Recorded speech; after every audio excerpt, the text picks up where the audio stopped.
to toot my horn too much, but I am the only member of Congress that has brought any accountability against the Biden administration in Washington, D.C., because I impeached Secretary Alejandro Mayorkas.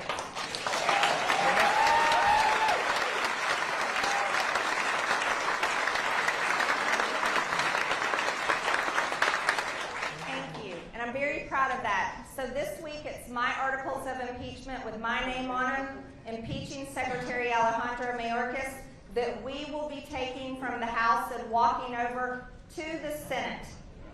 We will be delivering those this week. Now you know Chuck Schumer, you know what he's going to do. He's going to vote the table. They do not want to admit that they have a problem.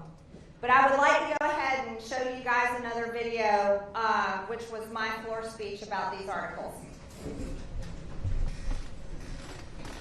I thank the chairman. Madam Speaker, I rise in strong support of HRES 863, impeaching Secretary Alejandro Mayorkas.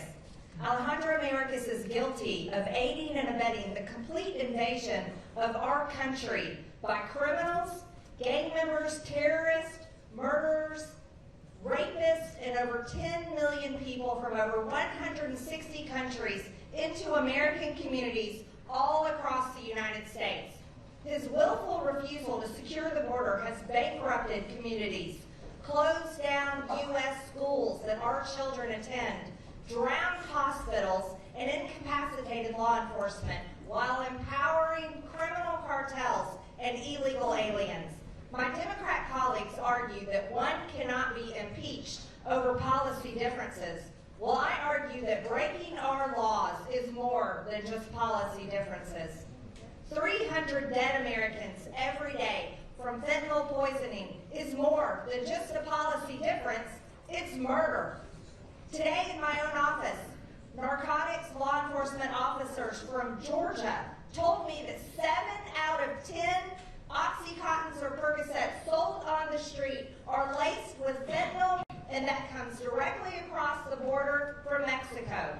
Secretary Mayorkas has violated numerous provisions in the Immigration and Nationality Act, including unlawfully directing DHS to mass parole illegal aliens into the U.S. when federal law specifically prohibits this, and unlawfully implementing catch-and-release policies when federal law specifically mandates the detention and removal of inadmissible aliens. In fact, detention facilities under Mayorkas have been mostly vacant because of such unlawful policies. The largest detention facility in California, which can house almost 2,000 illegals, is currently housing only 6 illegal aliens.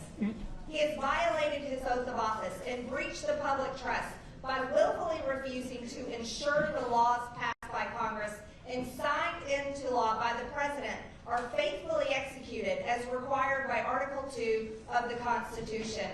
He has allowed over 10 million illegal border crossers to invade our country, approximately 2 million of whom are known gotaways. These are people who have completely evaded U.S. authorities and are roaming the interior of the American communities, assaulting, raping, and murdering Americans. And God help us if we have a terrorist attack on our land. His subversion of the law has resulted in the highest number of illegal alien encounters in a single day, in the highest number of illegal alien encounters in a single month, and the highest number of illegal alien encounters in a single year, surpassing every national record on each account. Gentleman's time has expired. I yield the lady an additional 15 seconds. His willful refusal to enforce the law has resulted in the most egregious national security crisis in the history of our country. Democrats are in a quandary.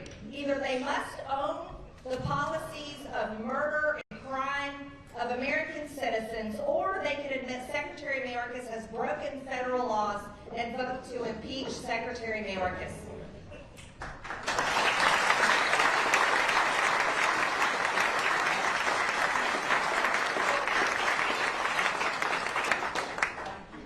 You're welcome. And let me tell you something. I should have never had to tell the Republican Speaker of the House that I will force Congress to vote on those articles of impeachment every single week until we impeach Secretary Mayorkas. But that's what I have to do to get that.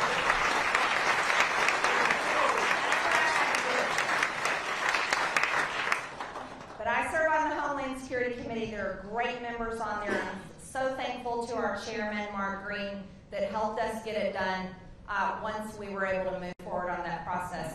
But it shouldn't have been that hard, you guys. I'm telling you, it should not. The evidence is clear.